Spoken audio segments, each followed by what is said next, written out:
You shouldn't have dropped this on us. I know. When I'm we were sorry. not recording. Yeah. I'm sorry. Okay, I should have held on to that. I hit the record button. But I can see why it's called Ten of Swords. I do too, and it will become apparent later. But also, it's X of Swords. I do not care. Ten of Swords. I don't care how well it fits. I don't care if it ties everything together and suddenly makes the stuff I don't like good. It is X of Swords because this is the X-Men. Yes, I agree. Yeah. It's not the 10 men. Yes, it's not the 10 men. I agree, and I think Hickman is wrong on this. It is 10 of it's not 10 of Swords. No, I already fell into it. It's the Roman numeral. It is no. I don't care what Marvel says. It's X of Swords. I'm gonna continue just calling it X of Swords. And Same.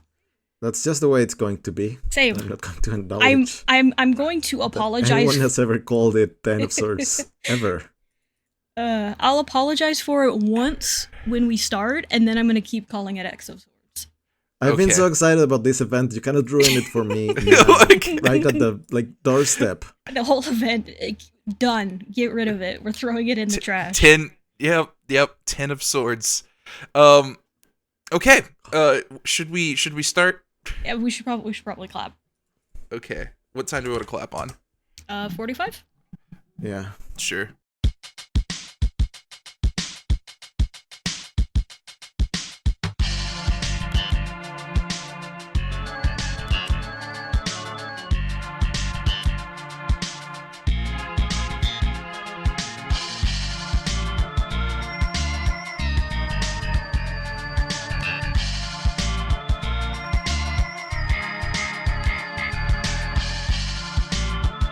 Hello, and welcome to another episode of Study of X, the bi-weekly podcast where we cover the Krakoan era of X-Men comics. Not X-Men, or not Krakoan podcast. I can't even remember my mess up. I mean, they're like the same thing. X-Men and Krakoa, they are one of the That same. did not make any sense. You're devolving. Okay. It's getting worse. Try again. All right. Welcome to another episode of Study of X, the bi-weekly podcast where we discuss the Krakoan era of X-Men comics. Perfect. Nailed it. There we go. Nailed it in one. Let's go. Yes. I am your host, Tim, and with me as always is Sergio. Hi, hello. My throat hurts. It's been a rough week. I'm ready for this episode to be like an hour long. I believe in us. And Chris, I did it in a different order this time. You did. It threw me off. It's fine. But I'm also very excited for anyone listening to this, looking at the timestamp, going like, "Oh wow, they really did not hit an hour at all, did they?" I believe it's going to be the case. Yep. Nice. I appreciate the belief and being optimistic. It's nice to believe History will stuff. judge us. I am the one who edits this podcast. I'll make it happen. That's true. You That could is just a threat. cut out an entire issue of Excalibur, and we would never know. It's not like anyone would notice. I believe people would notice, but I think people would notice with Excalibur, but you could cut this issue of X-Force and be okay. But yeah, Yeah. we got a couple issues this week. We got X-Force number 12 and Excalibur number 11 and 12. Our last set of issues before the big X of Swords, which we learned is not called that. Look, Marvel says it's called 10 of Swords. I don't know what to tell you. Yep. But yeah, so 3 issues this week. You want to get into them? Yeah. Let's get started here with X-Force number 12, the Cerebro Sword. This was written in September of 2020. And is still written by Benjamin Percy. And sorry, not written in September, but released. So Tim gave us a bit of background last time, as we ended with Mikhail Rasputin standing over a dying Kid Omega. And just to give a bit more about him, he was first introduced in Uncanny X-Men number 285 in 1991. He is the brother of Colossus and Ileana, also known as Magic. He briefly lost his sanity and tried to take over the world as he went in and out of being lost in space and a different dimension for a while. Mood. Yeah, big mood. His disappearance is also the reason that Colossus was able to discover his mutant powers, because Colossus had a bit of a hard time with his brother gone. But for Mikhail, his mutant ability is to change subatomic particles, which to create portals, fire energy, and even change matter itself. So he's definitely on the stronger end as far as mutant powers go. Yeah. And the only other thing we really need to know about him is he was part of the cosmonaut program in Russia for a while, which is how he got lost.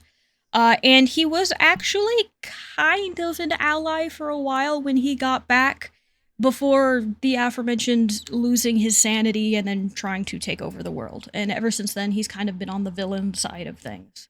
Yeah, Can I make a quick note about this being the most ridiculous, like a contender for the most ridiculous cover so far? Oh, yeah, this one There are so many layers to this. There's a lot going on. I think it's also the tank in the background, because it's over-designed. It's the tanks, it's the Tetris cover art in the background. Yeah. It's very busy. Uh-huh. Yeah, it's very, very busy. I don't even know who these guys are. Yeah, I don't know either. It's like they designed some like Russian X-Men that didn't end up actually happening. Yeah, well, These guys don't show up in the issue. Yeah, no. I don't know who these people are. I agree. I mean, they did show up in that issue of Wolverine, when he was going to the secret sea base that Russia had. Are these them? Yes. They don't look like them. I thought those were just kind of guys. I mean, they were guys, but they had the same, like, red meat-looking suits. I think that's supposed to invoke it. I don't know why their heads are different colors. That's a new one to me. The last time they just all kind of looked like generic Caucasian dudes. Yeah, I think these are mutants. Like those look like mutant heads. Those are like the heads you give some like random mutants standing like in a background shot of Krakoa. Who are these people? I could not tell you, because we don't meet them. Yeah. So I don't know. All right. Yeah, let's jump into it past the cover. So we're starting back up in Russia, in Moscow. Like I said, Mikhail was standing over a dying Kid Omega, where he reveals he's a pretty diehard Russian nationalist and is very much country over mutant identity. And he is going to use any bit of Kid Omega that he can to bolster his country against this new threat of Krakoa. So, okay, here's my question. What does Mikhail do? Like in the Russian government? Like, what is his position? That's actually a good point. I don't know. Unless he's just, he's just a guy. He's just a citizen of Russia who's like, yeah, I'm gonna just help out my country while wearing a cape. While wearing a cape and stealing a sword. I don't know, honestly. Yeah, because now I'm thinking about it, but I'm also thinking of like future issues we haven't gotten to yet. And I don't know. I don't have an answer to that. I don't know. Just, he is with Russia and Russia is bad. Okay. That's about as far as we're getting. All right. Yep, that's really it. Yes. Yeah. All right. So yeah. But hey, to remember that also not only Russia bad, but Beast also bad. Because we're back at the point, and Beast is asking Sage to hurry up and stop crying over this possible skull fracture and concussion. You need to get back to work. Just to pull it back a little bit, there's a page here where Mikhail is driving Kid Omega's body on the ground toward just the most stereotypical looking Russian buildings I have ever seen. Yes. And I just want to give a shout out to that. That's very funny. All right. Back at the point. Yeah, back at the point. Sage needs to get back to work, so she gets kind of this really kind of neat plant helmet backpack thing that helps her with this concussion that she now has from being attacked by, remember, mini meat men. Yeah. But she needs to get back to work. Yeah, it's Beast. It's like a little plant thing that is. I guess the point of it is to kind of hold your brain in place. I don't know why they just had this in case somebody had a concussion, but they did. But I do like this scene. I feel like it's very clear at showing like Beast is giving her this not out of concern, but as like a, hey, throw this on so you can get back to work. Yeah. No, I agree. He's almost kind of a contrast to Mikhail right here, where it's country over mutant, where he doesn't really care for the individuals. He's here to make sure Krakoa is okay. And they need to figure out where the Cerebro sword went and where possibly this could have come from. Which, thankfully, they figure out pretty quickly that the only weird gate travel was to Moscow. And Kid Omega did leave a very bright calling card by writing Mikhail's name in the ground with his psychic powers. Yeah. So, figured that one out pretty quick. Yes. No real mystery there, unlike, when Domino went missing and nobody really knew where she was. Yeah. Back at the at a Xeno lab, we're getting back to this plot line. It's the man with the peacock tattoo doing some surgery with his mass people hanging out around him. His big bunch of masked anti-mutant friends, where, forcing evolution is okay. Natural evolution that leads to mutants is not okay. So, that's what he does. He forces his big bodyguard friend here to kind of graft this giant bone and skin claw onto his arm, and is now, giving a speech about how great this is and how they can now fight against mutants a lot better now that his friend has this big meat claw. Yeah. I don't think he knows how genetics work. No. I don't think that's going to pass on through his genes. No, I don't think so either. I think it's just a one and done. Yeah, they do have some, people in glass tubes, so maybe those have a better chance of, being actual alt evolutions. Yeah, but not grafting an arm. If you get a robot arm, your child will not be born with a robot arm. Yeah, that is not how that works. So he's trying to carve out a new species. The party is quickly crashed by Mikhail. Yep, who is here with the lovely Cerebro sword, who just kind of knew where these guys were hanging out. Which is a bit of a problem considering Mikhail himself is a mutant. And they do not like mutants. Yeah, it's very interesting how hostile this interaction is. Mm-hmm. Yeah, it's very clear immediately that these two do not like each other, and by these two I do mean the band with the peacock tattoo. Yeah. So the big dude. Oh, well, no, we aren't going to get to that yet. Krakoa. I know, I also thought that was right away, and that's what I put in my notes, and I was like, wait a second, there is a brief side story going. Yep, we have a third cutaway in 3 pages. Yes. Cutaway back to Krakoa. And this time... There's a moose, a pink one. There's an armored moose. It's like a rhino moose. It's really cool looking. Yeah, it's this neat looking thing, but it gets very quickly killed and dismembered by Omega Red, which the last time we saw him, he was dropping Wolverine off to the vampires. That's not important right now. All you have to know is that he is just eating this moose. Yeah, specifically, Beast is capturing him to see if he has any relation to Mikhail. Because, Mega Red, Russian. Wrong country, Beast, but you tried. Yeah, not the best look for him, and it's the same thing here with Beast, where he immediately comes in very antagonistic, so you do know where this is going. Yeah. Omega Red's just immediately wrapped in vines, and is going to be taken away somewhere, where we don't see where, because we are going to hard cut back to the Xeno lab. Yeah, where the big man is falling into a vat. Because of the simple trick of move aside when he runs. Yeah. Mm-hmm. But Mikhail has this whole speech here that he gives the entire fight, where he basically says, not all mutants are for Krakoa, and mutants are not the problem, and your prejudice is entirely misaimed. The problem should be with Krakoa, because as a country and a nation, they are far more scary. Yeah, it's... Sorry, I go don't on. think this makes a lot of sense. People were prejudiced against the mutants before Krakoa, so, and all of that talk about the Homo superior eventually overtaking humanity and all of that like exists outside of Krakoa. That's been like a pretty central part of the lore all this time. So I don't know that this would alleviate my fears if I was like predisposed to be xenophobic against or like racist against mutants.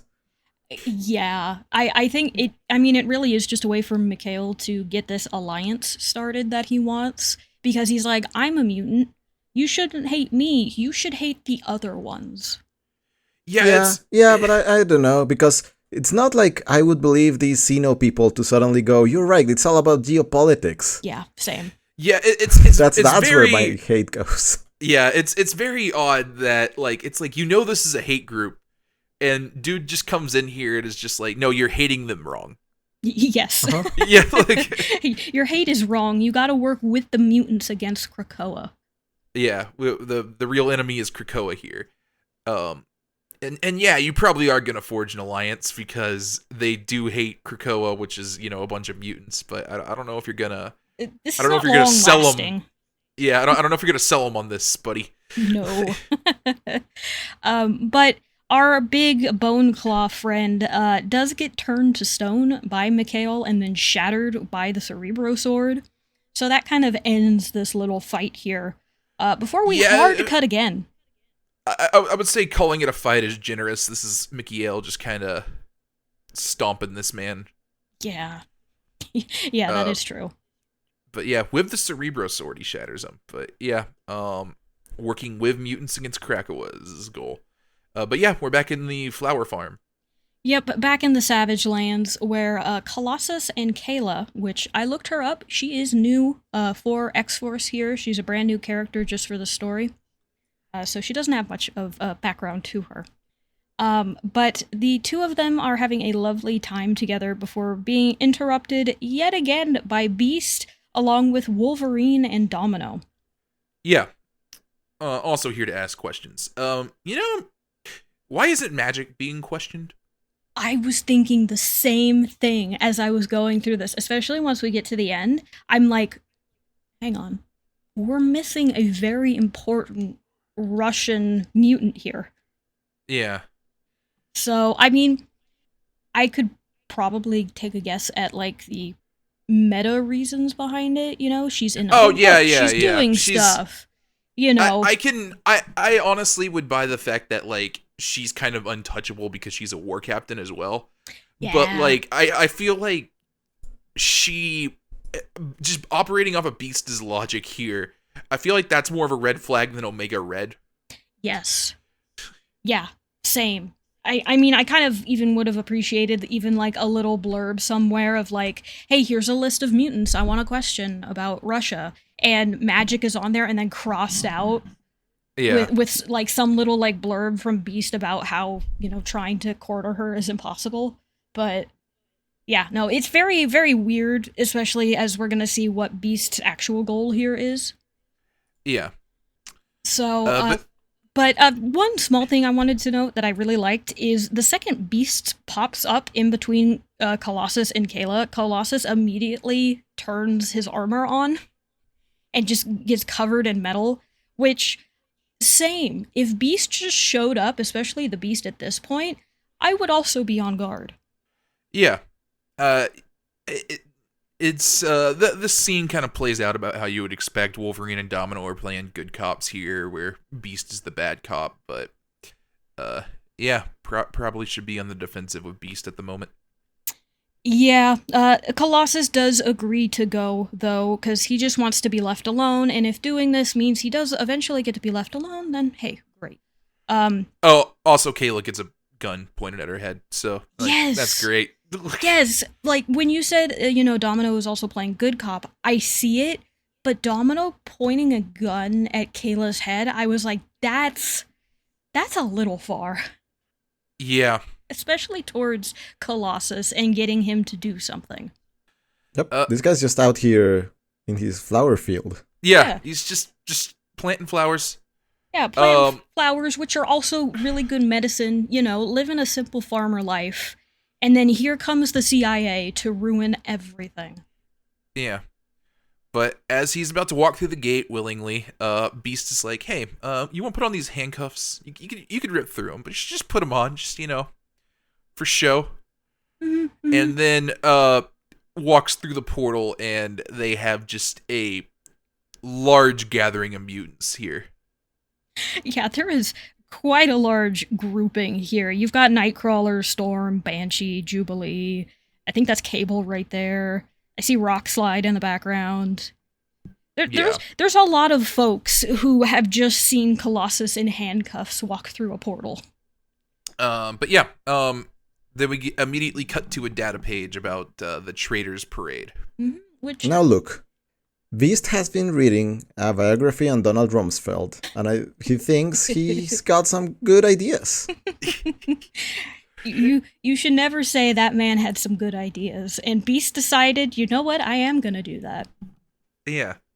Beast said, I see something here. Treating your own people as if they were prisoners, like in Jeremy Bentham's Panopticon, that's a great idea. People need fear. Mm-hmm. Yeah. How else would you keep the populace in line if you don't remind them every now and again through a very showy show of force that you are in charge and nobody's above the law? Okay, explain what you're talking about. Well, if you go back a page, you do see Colossus with handcuffs, even though he did nothing wrong. Yeah. Well, no, I mean, explain the reference, just, for the viewers and for me, who doesn't know what you're talking about either. Which part? The Panopticon, or? All of it. Well, Sergio, do you want to start? Beast is going to partner up with Mojo to get Fox News affiliate going on. Yeah. On Krakoa. Yeah, no, that does sound in line with this Beast. And I think this is them tipping their hand way too far. This is ridiculous. Way farther than it usually has. Yes. This is jumping the shark a bit too much for me. Yeah. And I'm surprised they went so hard on it. I know we've joked about the CIA bit before, but this kind of tips it on the other side where I'm going like, come on guys, tone it down. Yeah. Yes, maybe somebody should tell Beast, hey, cool it. Maybe calm down just a little bit. If you look at this gathering of mutants, like, you're doing this in front of Storm? Yeah. Uh-huh. Yeah, are you sure? Like Storm of all people, which, the only reason she does not say anything here is because she's not part of the X-Force writing, team that's going on here. But, in any other setting, no, she would have kicked Beast's ass for doing this to Colossus. Yeah, I don't buy that half of these people would be here for this spectacle. Yeah, like Nightcrawler. And then we've got on the next page. Yeah. Yeah. We've got Kurt. Yeah, which kind of makes me wonder what Beast sent out as like a heads up. Did he tell people what was going to happen, or just say, hey, come hang out here. Something might happen. Yeah, we're going to have a public shaming. Yeah, we're going to have a just come here and just look at him as he's walking through the gate. But yeah, the Panopticon. Yeah, they kind of this page with all of the people like staring at Colossus, and then the 1-2 combo of this log page where he just goes, America's crime rates are significantly down due to doorbell cameras, traffic cameras, cell phone cameras. Oh my gosh. Yeah, it's ridiculous. Yeah. It's the fear of being seen overrides it. Yeah, Beast said 1984 was pretty cool. We will make their detention a spectacle. Yes. I want it to be a parade. Yes. Beast saw America post 9/11 and said, I want that. That's Like, the hey, kind of surveillance state that I need at Krakoa. there's some good ideas in those. I did cheer for the next page. I think if anyone's going to immediately gut punch Beast, it has to be Wolverine. Yeah. Yes. So Wolverine. He's the one to do it. He's the one who's been. I've been outspoken about my my total trust in Wolverine, and he's demonstrated that my trust was well placed. Yeah. With this punch. Just to put it in context a little bit, Wolverine and Domino were very clearly not told about this. As soon as they go through the gate, Wolverine questions him. Beast gives him back some, "I'm just doing my job, man." And Wolverine just turns around and punches him in the gut. Yeah, it like lifts him off his feet, kind of a punch. Yeah, and then immediately claws out, chases away the crowd. Yeah. Hero. Yeah, no, absolute hero of the moment. Just you're not pulling this shit, Beast. Like it's good. Like I like Wolverine. I know Wolverine's got his own shit to deal with. We've seen as much in his series, but every time he's got like a little time to think about what's happening with Krakoa, he's being like in the right place. Mm-hmm. Yeah. Like he's always being concerned about the right things, and he's been asking the right questions. Just no one listens to him. Yeah. I don't think But right Wolverine... now he knows it's time for action, and he goes into action. Yeah, when Wolverine knows he's justified, he will act. But I think one of the issues with Wolverine is I don't know. The impression I got is I don't know if Wolverine realizes he's making good points. Yeah. I agree with that. I would agree with that too. You know, he's seeing the House of Cards starting to like wobble, and he's like, "Am I seeing that? Maybe not." Yeah, he's like, yeah, you know, this, and this, but what do I know? I'm just a grumpy loner, and it's like, nope, you're right. Yeah, no, you are speaking truths. So, but yeah. Yeah, Beast is he's not doing well. No, he's not. Really not. But back to the Xeno lab.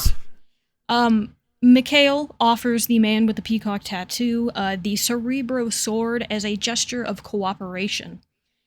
Mikhail wants to know what is in the weapon because it did used to be one of the Cerebro helmets, so therefore, theoretically, it should have all of the data within it that a helmet should have.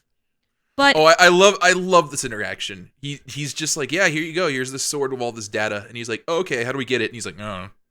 I don't know. Shrug. That's how it goes. Yeah, it's like, figure it out, man. Like, yeah, he's just like, hey, you're good at clones and weird flesh science. Hopefully you can figure it out.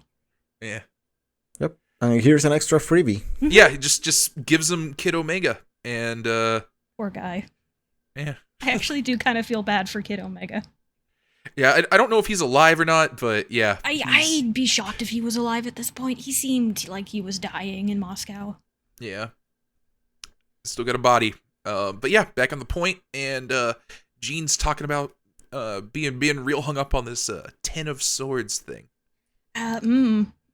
Okay. Yes, this X of Swords crossover that is coming up. She says there are far more important things she needs to do, but Wolverine only trusts Jean to do what they are about to ask her to do, which is to look through Colossus and Omega Red's mind to see if they're telling the truth or not about Mikhail Rasputin. Yeah. And yeah, after that we get another data page here. Yep.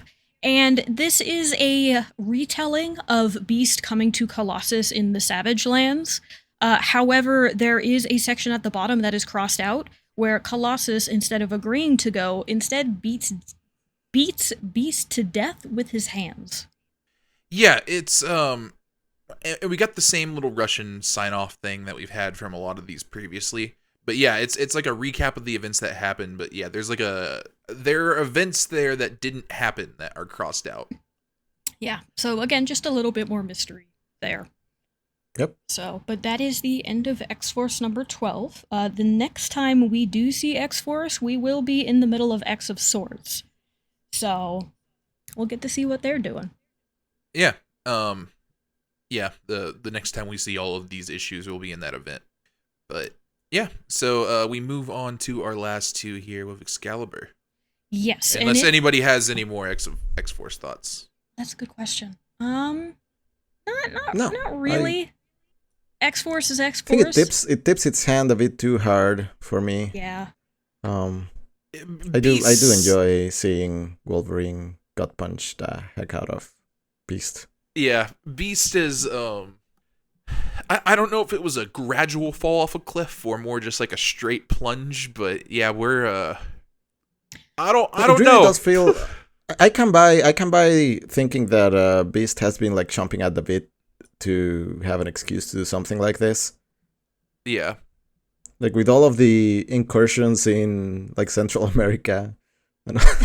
Yes, you can't forget that he also, killed almost an entire nation by messing with plant technology. Yeah. He's really let himself go a little bit. Yeah, he really Beast is someone who just like looked at the CIA and said like, I want to do that. It's like all of it. It's such a wild thing too, because we're all watching X-Men 97, and to go from that Beast, who is like a fuzzy grandpa, to this Beast, it's like two completely different characters. I believe X-Men 97 Beast has it in him. He's got the CIA. I don't trust those eyes. I don't know. I trust him. But yeah, so want to get into Excalibur? Yeah, let's go and talk about the mythical British. Yeah, the green people. Yes. So for Excalibur number 11, verse 11, Blood of the Changeling. This is still written by Teenie Howard and was released in August of 2020. It has been a minute since we saw Excalibur, so just to give a very brief reminder, the last time we saw them, the crew had made their way into Otherworld under Apocalypse's guidance to create a permanent portal that would allow mutants free entrance into this magic realm. However, they are being denied by Opal Saturnine. She is the controller of Otherworld. And as the Excalibur team is going to her castle to ask why she's doing this, they shoot down Shogo, and the last issue we had actually kind of covered a bit of a side issue going on, where we learned that King Jamie Braddock is breaking realities to backfill them and create his own Captain Britain Corps. So, kind of a lot, but that was where we were last time for this. Yeah. I have so many questions, and I don't particularly care for having any of those answered. This is such nothing story for me now. Why are they... Okay. Why are they trying to create a portal in Saturnine's flying fortress? Because Apocalypse said it would be cool. Yeah. Oh, That's about it. The only one who really wants it is Apocalypse. And Betsy is just kind of brought in as, well, I'm Captain Britain now, so Saturnine should work with me, but isn't. Yeah. That's it. It's basically Apocalypse just real into magic right now. Just thinks they should have a direct gate here. This man loves his X's and his circles. Okay. Okay. Yeah, that's about all I can give you for that one. But yeah, so we start out with some people in green. Yes. What look like to be druids. As we will quickly find out, they are talking about a dragon that is not doing too well and wants its mother. And then we do see Jubilee in the bottom of a tree jail cell, looking very sad and wanting to get out, but being trapped inside by these druids as she is very, very upset. Yeah. And this is quickly broken up by the arrival of Excalibur, which is at this point just Captain Britain, Rogue, Gambit, and Richter, who are trying to get them to give. Yes, they kind of break in, not really saying much, and beginning their assault. And before we can get into more of it, we're actually thrown into a data page that explains the differences between the priestesses of Saturnine. We have seen the white priestesses, those are the ones that shot down Shogo, and generally are stronger. They take rules directly from Saturnine. And then we have the green priestesses, who we just saw, who follow her teachings and intent, but not her direct orders. And they much prefer neutrality and healing and finding compromise than they would to outright vicious annihilation. Yeah, it's like, I the idea of what is it like? I don't know. The idea of like, oh yeah, we're following the intent is like, that's like an argument you make for like how you read the Constitution, not how you like take orders from an alive person. Yes, it's very interesting. Like, I like it as a piece of world building because I think it's fun. I love world building. But when you really try and think about it, it would be like, following the intent of a president or a prime minister, but not them directly. Yeah, but it's like, they can just tell you. I can kind of say it. It's like as if Protestantism arose while Jesus was still alive. Yeah, okay. Catholic interpretation of Jesus was still alive. Yeah. But, like, that would be, I don't know. That feels like it would be strange, but I guess, like, I feel... There is an element here which is Saturnine is literally like a divine being.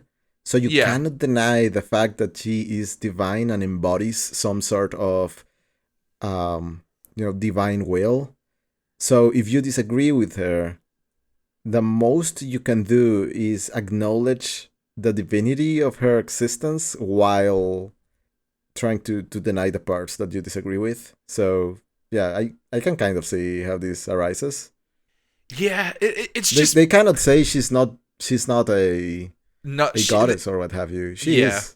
Yes, she's very important and very powerful. And the title does change because Merlin was Omniversal Magistrix or whatever the word was. So it has changed, but it seems like that position always needs to be filled. Right. Yeah, it's fine. It's just a heretical sect. Mm-hmm. Yeah. It's a neat point of world building. I miss the druids though. Bring the druids back. Yeah, they were cool. I like those British druids. But yeah, Psylocke, they finally, they apparently make peace with the green priestesses, and Psylocke comes in to tell Jubilee, like, hey, it's all chill. Yes, which Jubilee immediately says, hey, did you murder all of them for me? Because they hurt my baby. Which, I'm here for this, like, very murderous Jubilee who is not gonna sit down for Shogo getting hurt. Yeah, I say let her go off. Yeah, this conversation's kind of interesting. I like how they just have to kind of be like, hey, no, it's these aren't the people. Like, we can't kill them. Yeah, and, they kind of have to talk Jubilee down and tell her she needs to calm down, and then they will let her out, which after one final outburst, she does, and she just wants to go see her son. Yeah. So, which she very quickly does, and Shogo, as a very large dragon, which I still love, his wings pretty messed up, but they're doing their best that they can to heal him. And in the meantime, the rest of the group decides that they really need to figure out why Saturnine is denying them, even though Betsy is now Captain Britain, who should rightfully have a place up there. Yeah. Yeah, very wordy. I forgot Excalibur has a lot of dialogue going with it. But there's a lot of, character interactions and everything going on. Yeah, this is just them being concerned for what would happen if Shogo went through the portal with the big wound he has. Yeah, that's kind of the crux of this here, is they don't want to, they think about bringing Shogo home, and they're like, we don't know if we want to do that with wound. That can kill him. Yeah. The wound is bigger than his small body. Yeah. So that would be bad. Well, they think it could be bad. They don't know how this will work. Yeah, there's a 50-50 chance the wound just goes and becomes small, and the 50-50 chance that the It's literally bigger than a child's body. Yeah. Yes, and that would be really bad. Well, So much better to is stay. the damage proportional? Who can tell? Yeah. Maybe let's not risk it. Yeah, No. let's not figure that out right now. Then Richter goes and has a wild druid trip Yes. during the night. He can't sleep, which, hey, you know what? I get it. But I also don't wander off into the woods, find a mysterious crystal surrounded by druids, and then just kind of trip for a little bit. I don't do that. Imagine if your trip connected you to Apocalypse, though. That could either be good or bad, and I'm not sure which one it would be. But these druids here do explain that Richter is very much welcome because he is a child of the earth and connected to it. Yeah. And they again explain that old crystals and old bones hold power, which is something you're going to have to remember. But as Richter gets closer to the crystal, he feels the power overwhelm him, and Apocalypse, even being on a different plane of existence, is able to find and communicate with him, which is where Richter gets him up to speed on everything that happened. Yeah, then it's story time. Yep, we're back to our favorite time, which is story time with Apocalypse. And Yep, this is where he's going to explain what the externals are. Which, before I get into that, Tim, do you know anything about the externals? I know Celine was a member of the Hellfire Club and was an external. She was around quite a bit. She's not a good person. And then we also have, at one point, they told Cannonball he was an external, which is very funny. I don't think that lasted long. And I think at one point, Sunspot teamed up with one of them, but I don't remember who that was. Those are all correct. You get full points. Well, yep. Cool. So, the externals, they were introduced in X-Force number 10 in 1992. They are also called the High Lords, which is what Apocalypse is going to call them here. But they are a subspecies of mutants who are truly immortal and connected to one another. If they die, they will come back to life eventually. They can always sense one another and also bring each other together with just a thought. So because of that, they try not to actually work together at times unless they really need to. The only way an external can be properly killed and not come back is if they are killed by another member.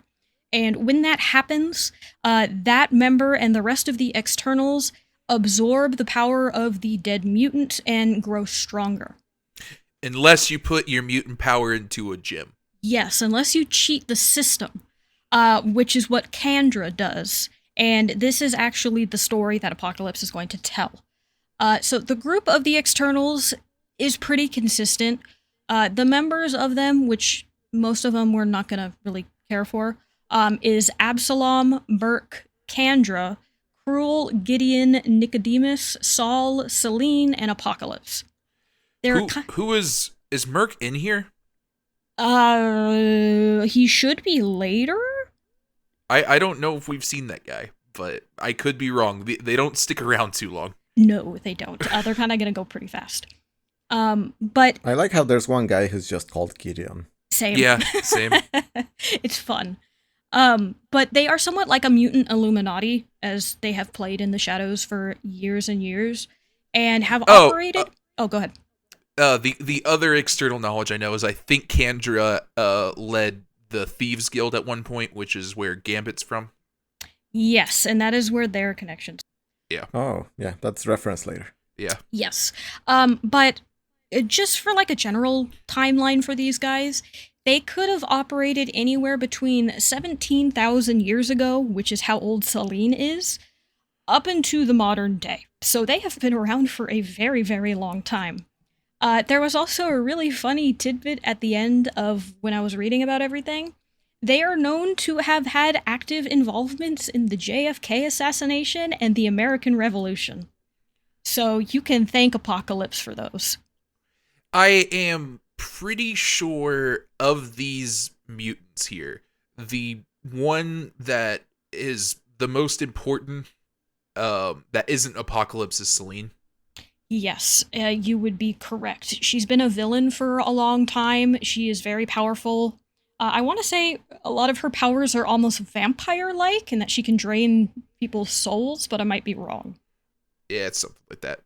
So, but she was also involved a lot in Nova Roma, which we've met before and will never have to see again. But you can just know she did her best to bring that place down.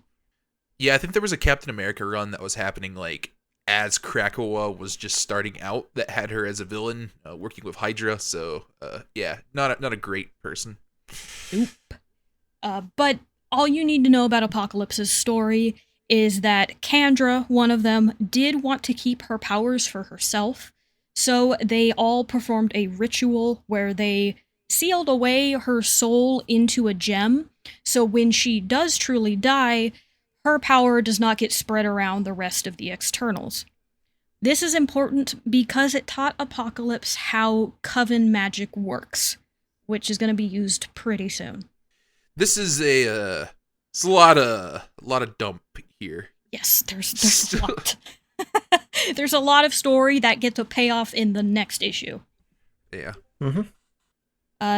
But once we get this out of the way, we're back to Otherworld, where Jubilee and Shogo are going to stay behind with the Green Priestesses so Shogo can heal, while the Excalibur crew makes their way over to the Citadel by burrowing underground with Richter's powers. They literally use dig. Yes. Yeah. It was extremely effective. Yeah. I mean, Somewhat. they got there, you know. Yeah, they did get there. Yeah, Saturnine was not expecting it. And very quickly, Richter's like, well, all we need to do is make a gateway, right? So plant the gateway in the ground, and I'll make us a big dirt bridge up onto the Citadel so we can get it going.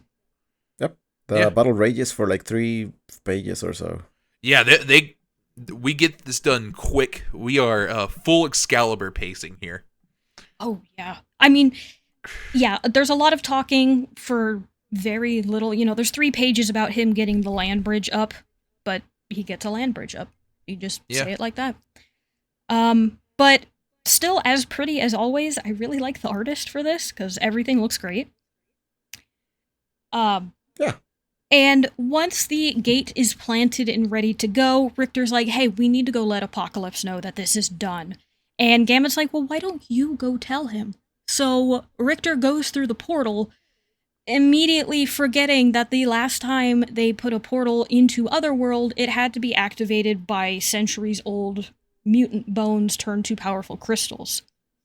So he's kind of stuck in a red vortex, and it does not look like a good time. Yeah, immediately screams for Apocalypse, who responds with, I can hear you, which I think is very funny. Mm-hmm. Like, yeah, man, you don't gotta shout. Mm-hmm. I do also like, because he is saying Apocalypse's mutant name, and it's a very specific image here. I don't know how else to describe it. But there's one where he says it clearly, and then the other one, as he keeps falling, it gets jumbled into just a mess, and it looks fantastic. Yeah. It's fun. Yeah. Like, scrambled. Mm-hmm. So, but Apocalypse has him kind of center himself, and whatever happens next, we are not going to see in this issue. You know, I will say this about Excalibur. The costumes are cool. Yes. The costumes are cool. Yeah, costumes are great. I think everybody looks wonderful. Yeah. I like Gambit in Rogue, especially. Yeah. Everybody just looking like they are in high fantasy, which is the vibe. So, but yeah, Saturnine walks up, says, "Hey, what you doing here?" Yep, and Betsy's like, "I'm Captain Britain. Why don't you talk to me?" Yeah, and before the issue ends, we get a little epilogue here of Gambit and Rogue just kind of walking around the castle. Yep, Saturnine wants to talk to Betsy alone, so the other two are kind of left to their own devices, where Rogue immediately says, hey Gambit, you should go steal things, which he gladly accepts and decides to go do. Yeah, finds some playing cards, and more importantly, he finds Kandra's gem. Dun dun dun. At the end of this issue, it is just a red gem. But yes, it is Kandra's gem. I feel like it's very obvious what it is. I also I agree. I Yeah. think so too. But it is like it's a mystery kind of thing. But yeah, so our next issue also has a kind of a cool cover here. Yes, I actually really like this one. It's Saturnine holding Betsy as if she was a chess piece, and then Apocalypse over Saturnine holding her like she's a chess piece. Very fun. I have to admit, for a second, I thought, what is Emma doing here? It's okay. For a second, I thought, what is Omega Red doing? Controlling Saturnine. I'm glad we all had a bit of confusion there, because I also saw Emma, so... Yes. But I believe this is also our first issue that is specifically tagged as a X of Swords prelude. All the others have been the road to. So this is a direct, hey, this is right beforehand. Yeah. So this is Excalibur number 12, verse 12, the beginning. This was released in September of 2020 and still written by Teenie Howard. We are going to open up here actually on Krakoa. At the Eternal Caldera. Apocalypse has called his fellow externals together to kind of, at first it seems like just spout philosophy at them about how their strength as a community and their ability to come back to life is now no longer a rare trait that only they possess, but something that mutants as a whole now possess. Real quick, because I think this is our first time seeing it, can you tell us what the eternal caldera is? It is just a very, very big, semi-dormant volcano on Krakoa. Yeah, it's just, they're just kind of hanging out in like a smoldering crater. Yeah, with lava pits nearby. Yeah. It's fun. It's got good vibes. I like how we get confirmation here that being as long-lived as all of these people are does not make you immune to Apocalypse's bullshit. Yes. I also like that. Because they have zero time for it. Yeah. Yeah. Man, I love this little intro so much. Apocalypse just walking down the stairs and being like, what brings you here? And they're like, bro, you did. Like... Yeah, they're like, shut up, it was you. What do you want? And instead of answering the question, he's like, well, let me talk to you a bit about our history. Yeah, there's so much here where Apocalypse is just kind of sprouting off his bullshit, and they're like, don't play that game with him, please. Like, he will keep going if you humor him. Yes, it's really funny to see nobody put up with it. Yeah. So, but I do like his little speech here, because he's been doing this throughout all of Excalibur. But I like his focus that mutants' power is their community and ability to come together and work together and to, dream still that they can do so much instead of man who is, separated themselves, don't really have a community anymore. I like his focus on that. I think it's really unique, especially for him. But it's a really fun and interesting aspect of mutantdom as a whole that I haven't seen anyone point out until he's really done it. Yeah. So, the problem with this is Apocalypse is saying all of this because he would hope it would sway his fellow externals so that they wouldn't fight back with what he's about to do next, because no longer are the externals special to mutants. In fact, they're just sort of there now. They're like everybody else. Their only interesting tidbit about them is that they have really, really old bones. And we know exactly what you can do with very old mutant bones. Yeah, Apocalypse wants to sacrifice them all to turn into a gate. Woo! So is this his workaround for the werewolves not working out? I think so. I think if the werewolves actually did work out, he would not have to have killed the externals, which I think is really funny. Yeah. It would be funny to tell Betsy that. Or Rachel that for Oh, that yes, matter. and Rachel that too. So, but hey, you know what? In exchange, we did get Amazing Baby, so I'm kind of okay with this trade. Yeah. So we do get a quick data page here about the High Lords. This is essentially what I said last issue about what their abilities are with their resurrection and their communion with each other. And then we also get the names of those that are here.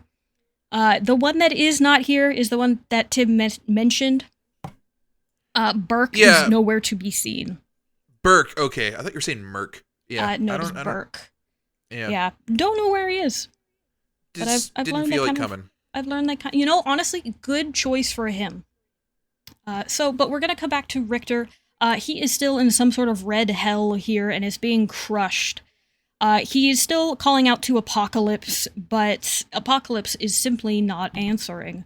So Richter takes it upon himself to free himself using his powers, and we learn he was just under the surface in the caldera, and he now seemingly has the power to control magma. Yeah, good for him. But I also... Apocalypse, again, the man loves to hear himself speak. Just as soon as Richter bursts out of the ground, he's like, behold, this is a mutant who is not a High Lord, but now he can be. Oh, he's talking some, like... I would be slightly offended if I was Richter. Yes. Yeah, because he's like, oh, I found this guy when he was, like, at his lowest. He was powerless. He was awful. But now... He was miserable. He's better. Yeah, and, like, he's not wrong. Richter did not seem to be having a good time of it, but, like, man. That's rough. Yeah. Like, Apocalypse has actually been pretty supportive of Richter, so to hear that is kind of a bummer. Yeah, it's like, yeah, this dude did not have his life together. But yeah, so the battle was about to rage. Yes, and, unfortunately for most of the externals, Apocalypse and Richter alone could pretty much destroy them. And we're gonna very quickly see that Richter single-handedly can kill more than half of this crew. Yeah, Kroll is, like, I think immediately killed. Yes, he is immediately melted. Nicodemus is trying to talk sense into Apocalypse, but Apocalypse is like, hey, you have to die for the greater good. Yeah, Richter has a little bit of brief pushback here where he's saying, I'm not going to let you do what you did with Rogue to me. Yeah. You can't scare us with this anymore. And Apocalypse is just like, yeah, I know. I do like that as a response, and I do like that Richter is noticing that, like, hey, Apocalypse, you keep doing this with a lot of people, even Betsy. You push them to the brink just to see them get better. And I just like Apocalypse being, like, a really proud uncle going, like, yeah, that's the point. Yeah. You got it. It's surprisingly effective. It is. Rogue was able to channel the power of a gate. Betsy is getting better. Richter is controlling magma. It's working extremely well. Oh, and also I just forgot to mention, but he has summoned Celine and Gideon to his side as well, so not killing all of the externals.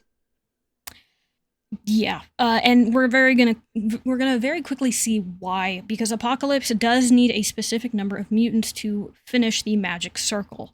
And he can't kill all of them if he wants to do that. But before we get to that point, some of the externals also have extra powers on top of their mutant powers. As such, one of them turns into a massive dragon, just for a bit. Yeah. Yeah. It makes those pages more exciting. Yes. But Yeah. He's just dragon. He just is a dragon, yep. But don't worry. I like how you can see a part of his face kind of peel away. Yes. Yeah. See, Shogo can do this without like his face peeling away, so like I don't know why this dude. I know, right? No, Apocalypse is right. Yeah. I mean, Shogo's not even a mutant and he can do it. Like, come on, man. And granted, he has to be in Otherworld, but Minor details. But yeah, Richter has now been Apocalypse pilled, and when they start sprouting off some nonsense about like how they can make ashes of the council, he's like, the rules have changed, you aren't special. And I'm like, man, Richter, you fell in line quick. Oh, super quick. You were almost crushed by the caldera and magma because of Apocalypse, and already you're like, nah, he was still cool though, he did it for a good reason. Just releasing a magma blast on all these dudes. Yeah, the dragon melts, the rest of the externals melt. Everything is now as it should be. But thankfully for Absalom, he seems to have lived through the fire. Apocalypse does debate killing him, but says he needs more people for the ritual, so he will live. And then we get another one of our favorite data pages as the Grimoire of Apocalypse is opened again. And we see a drawing and description of how this magic spell should work. Yeah, rock crystals. I don't know. This kind of just, this was noise to me. It was more of the unneeded ones because he did just explain how this works. And we've seen him do it before. You take the old bones, you put them in special places, you get people to channel it, and boom, you got a portal. Yeah. It's all right. We got it, man. Yeah. But yeah, so everyone's taking a post here. Yep, around their newly crystallized dead bodies, because apparently when you are ancient and you die, your bodies turn into, like, pink-purple rubies pretty quickly, which is kind of neat. Yeah. Yeah, looks cool. But 3 of the bodies kind of sprout off these massive crystal structures to the edge of the caldera, except for Kandra's. And that's because Apocalypse forgot, in the heat of the moment, that her soul is somewhere else completely. Should have killed Absalom instead. Should have killed him. Like, did we really need Gideon? Like, I don't think so. But yeah, so back in Another World, Gambit's just kind of throwing that thing around. Yep, where possibly could she be? Yeah. And Rogue and Gambit are kind of, having this back and forth. And we quickly see that Kandra is able to talk to Gambit and is kind of like this ruby spirit around him. It seems she could talk to anyone who holds it, and she is very much trying to convince Gambit to leave the gem here so Apocalypse won't kill her. Yeah, very flirty while doing this as yes. It wouldn't surprise me if Kandra and Gambit, having both been in the Thieves Guild, did have a fling at some point. That seems like something both of them would do. If that hasn't happened, I would be like a little bit surprised. That just feels like it would have. So, if anyone can tell us if Gambit and Kandra had a relationship, please email us at studyofx@gmail.com. But yes, or your other favorite Gambit fact. Gambit facts. At studyofx@gmail.com. Yeah. But Rogue and Gambit do get spotted pretty quickly by other priests, and a rough chase begins. But before we get to see any of that, we're going to cut to Betsy and Saturnine. And through quite a lot of dialogue, we learn that even though Betsy is being as kind as she can be, Saturnine just does not want anything to do with her. She wants Brian and not her, because Brian as Captain Britain made running Otherworld pretty easy. Yeah, and just very much like dismisses her as like a Captain Britain, just like you're a fluke. Like we had all these other Brians when we had the Captain Britain Corps. Like there's just one of you. Yeah, and to prove her point, she shows off the other Captain Britons that we saw about 2 issues ago, where it's Rogue, Gambit, Jubilee, and Richter with the title and the outfit on. They're currently trapped in crystals, but it's to prove her point that, hey, sometimes it's just wrong. Yeah. And throughout all of this, Saturnine does hint a bit again that there might be a war coming. One of the green priestesses last issue also made that prediction, so it seems like there's some rumblings of something coming. But before we can get much else into that, a alarm goes off. I do like how we get to see the other Captain Britain costumes. Yeah, these are cool costumes still. Mm-hmm. I think that's probably the only thing that registers in my brain in like the last 12 pages. Yeah, that's it's fair. I'm still here. Yeah. I just don't have anything to say. Yeah, there's a lot. There is a lot of stuff going on, and it's a lot of stuff that you don't fully have to remember, like with all of the externals and everything, because most of them are dead. Is there... We're just... So the thing I don't like here is we're just going down the inevitable road to the portal opening, and this is just like a lot of build up towards that. Yeah. Yeah, it I don't just think nothing even particularly interesting happens with the gem. It just eventually gets thrown into the thing and does its thing, presumably. Yeah, the most interesting thing about the gem is that Gambit does it pretty easily when he specifically knows it's a favor for Apocalypse. Yeah. Yeah, that's And about the Seems to be most. the thing with these issues. yeah, is everybody just kind of everyone's everybody's Apocalypse pilled. yeah. Yes. Really, really willing to do Apocalypse's bidding for no reason. Yeah. But yeah, so that's kind of where we end up here. Kandra tries her best to get Gambit not to do it, but Gambit does it. And yeah, we got our gate open. Yes. Yeah. A thing will happen is what we end up on. Yes. Yeah, there's like a lot of little stuff, but honestly, yeah, you can kind of just gloss right over it. You know, Kandra is for sure dead as the ritual is completed, and a couple of things happen pretty much one right after the other. The 4 crystals on Krakoa are fully placed where they need to be, and then also very quickly make a crystal portal. Something at the Citadel seems to fire from the bottom of it. I'm not too sure what it is, but that also happens as a consequence of it, and that's sort of where we leave off. Yeah. Yeah, I think that the thing that bothers me the most is you could see the existence of the gem and Kendra speaking to Gambit as a potential kind of wrench in Apocalypse's plans. Like, you can ask yourself, I wonder how this is going to go, how this is not going to go all the way as Apocalypse expects it to. And then it just kind of does. Mm-hmm. Yeah, all of that build up of the allusion to Gambit's and Kendra's past, and her doing this whole saving my soul into a gem thing, it kind of ends up being nothing. Might as well just died when Richter attacked. Yeah, it's odd. Like, I guess it's a good way to kind of like reaffirm like Gambit and Rogue are together, but like it's just like we already know that. Like, what was the whole gem ritual thing for? Yeah.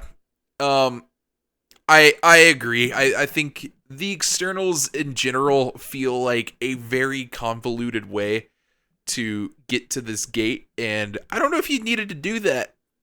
I kind of like it. I think it's fun that it's like, hey, you guys, we're all buddies, right, for the last couple thousand years. I need to kill you for your bones so we can make a door. Yeah. I think it's fun. Yeah, I guess I do like Apocalypse telling everyone, you either sacrifice yourselves or I'm just gonna kill you. Yes. Yeah. I think that's fun. Yeah, that is fun. But I do agree. I think the Kandra soul gem thing, yeah, the whole could have been done a lot differently. I will also say I think there is something funny about this issue just being like everything's coming up Apocalypse, but yes. yeah, it's silly. I think it's funnier to look back upon than it is to actually read it. Yeah, I would agree with that. It's more fun here discussing it than it is reading it. And there is a lot of reading. Yeah, There's a lot of dialogue. Teenie Howard sure likes her dialogue. Yeah. Which, hey, you know what? If it's coming from Apocalypse, keep writing. I love it. Yeah. But yeah. That's it. Yeah. Any other closing thoughts for these handful of issues? An hour 12 on the clock. Hey. On the clock? Okay. Just what we said. Final predictions. What is X of Swords going to be, Sergio? I have no idea. I thought it had something to do with the Cerebro sword. Yeah. But now that there's that line about other things going on in the how did I forget what the previous issue was called? X-Force. X-Factor? X-Factor? X-Force? X-Force? God. Excalibur? Yeah. There's an X in there somewhere. Yeah. Anyway, there was a throwaway line in X-Force about how other things were going on, and then that allusion to X of Swords. So that's probably not it. I don't know. Is it going to be related to this portal thing that Apocalypse just opened. Who knows? Yeah, Yeah. stay tuned. I am still excited to see what's it gonna be. Well, All right. speaking of that, I do have the original press release for the announcement of this event. Do you want All right. to know what it says? Yeah, that's fun. Okay. So Yeah, let's listen. the announcement came at C2E2 in Chicago in February of 2020, so right before COVID locked down the world. And its original release for this event was gonna be in July. Oh, not quite there. Chris, real quick, do you have that picture that kind I of went do. along with that? Okay. I do have that picture. I think we should post that. I am gonna But- post that. All right. So let me read what it says here. Okay. Mutant Massacre, Age of Apocalypse, Messiah Complex. See, these are some of the most impactful and well-remembered X-Men stories. Now comes Ten of Swords to join the Pantheon. And it says here, threatened by powerful forces from the unknown, 10 mutants will rise up to defend their home. Arming themselves with legendary blades, both new and familiar, mutant kind will finally meet its mythical destiny, impacting the entire X-Men franchise and setting the stage for the future of mutant kind. Ten of Swords will be a modern X-Men epic that both longtime and new X-Men fans can't miss. And as part of that, they also released an image, which is 20 mutants with 20 different swords. And as I just read, only 10 mutants with 10 swords are going to be actually in the event. So I will definitely be posting this on our social medias, so you can take a look and see this wonderful piece of artwork where there's a whole big old range of mutants with a whole bunch of different swords. Cool. Cyclops has a beam saber. Yeah. Yeah, he's got a really cool... Storm does too. Yeah, she's got a cool one. I like Armor's armor sword. Yeah, I'm kind of I'm not a big fan of armor sword or of Iceman Ice sword. It is a little simple compared to I think a lot it's of lazy. the others. I think they should get their own swords. Do not skimp on the swords. Even though Storm's is just a lightning sword? She's got a pommel. It's got a handle. That's true. She's not making that. That's true. That is very true. Yeah. So, but now that you have seen this and heard the solicit, do you have any other guesses what this event might be? No, not really. It does reference like a mythical fate, Mhm. and that kind of reminds me of Excalibur. But beyond that, no, not really. I'll see what it is when I get there. Oh, All yeah. You right. can see Betsy in this picture. So, for the next episode that we do, we will be, well, second to next episode that we do, the 3 issues we will be covering will be X-Men number 12, X of Swords Creation, and X Factor number 4. But before that, we got a little bit of a bonus episode, I think, coming our way. I think Yeah. 1 week after this episode is released, so next week, it's not going to be the 2 weeks. We will, I believe what we're going to do is have our next episode release that's covering the comics where it would be released, so there's no delay there. But next week, we will be covering episodes 1 through 5 of X-Men 97. Woo!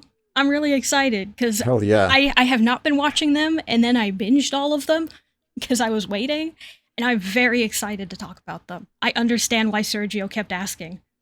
Yeah, it was important. I am very excited to talk about those because it's really good. They did a really good job with that show. They sure did. Yes. I'm very excited to talk about it. Yeah, Can't so wait. we will be getting into spoilers there, so feel free to watch along. Or don't and just enjoy the spoilers. It's entirely up to you. Yeah, I mean, obviously, spoilers. I don't think we could do this episode. I don't think we could do this podcast without spoilers. No. But like, yeah, just as a warning, it will be different from the regularly scheduled programming. But yeah, you're free to just skip it if you don't want to listen to that. But yeah, that's coming out next week. Mm-hmm. And it'll be fun. And then we will also cover the last 5 episodes of X-Men 97 when those are all done.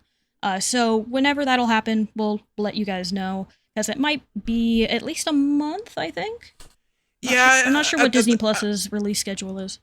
At the time of this recording, the 7th episode is coming out this week, so we still have at least 4 more weeks until the show's over. Okay. So soon, but out. not immediately. Yeah. But besides that, thank you for listening. If you have reached this point, thank you so much. If you could leave us a review on your podcasting app of choice, that would be great. It helps get us out there and find some more people to go along with this mutant journey with us. Yeah, Apple specifically. If you leave us a review, we will read it aloud.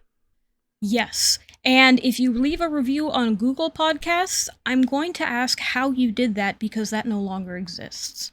So it has to be Apple. Or Spotify, I guess. But Apple's really the big one. Yeah, please do it on Apple. Also, we will only read it aloud if it's a 5-star review. Don't leave us a 3-star review. Yeah, and if you leave us a 4-star one, we'll talk about it, but not on the podcast. Yeah. But if you do want to follow this podcast on social media, you can find it on X, also known as Twitter, on Tumblr, and on Blue Sky. All of them are Study of X. And if you have any questions, comments, your favorite Gambit fact, or perhaps what you think Ten of Swords might be, go ahead and send us an email at studyofx@gmail.com, and we might just read it here on the podcast. And God, if you... Ten of Swords. It's X of Swords. I'm sorry, I can't. I don't think I'm going to be able to. I'm going to keep saying X of Swords. No, that's fine. That is correct, even. Yeah. Yes, that's what I'm saying. But if you are looking for me on social media, you can find me at Sawneeks, that is SAWNEEKS, on Blue Sky. Not terribly active, but I am there. And Sergio and Tim are both in the no space, that is anti-social media. However, Sergio, if they wanted to try and send you a message that had spoilers for Ten of Swords, where would they try and send it? God, I need to be prepared for these prompts now. You have to. I've been doing them every episode. Yeah, I guess just throw them into a portal without crystals. Mm-hmm. They will go into the eternal caldera. Yeah, I'm just hanging there. Okay. Well, have fun. I hope it's comfortable. And Tim, if they want to ask you what your favorite legendary Marvel sword is, where should they send that? Don't ask me that. Okay, but what if they're not asking you? What if they're gonna just tell you? Don't tell me that. I don't want to hear it. I don't care about your favorite sword. I only care about axes, and you're gonna have to go on a very lengthy quest to figure out where to send that. I believe it starts from trying to form a gate to Otherworld. So yeah, I don't know. Best of luck. It's open world, so you gotta kind of just figure that out as you go. Right, and I don't think they've written the guide for that yet, so that's gonna be tough. Yep. That's alright. Maybe you can find Apocalypse's and that can help you out. Yeah.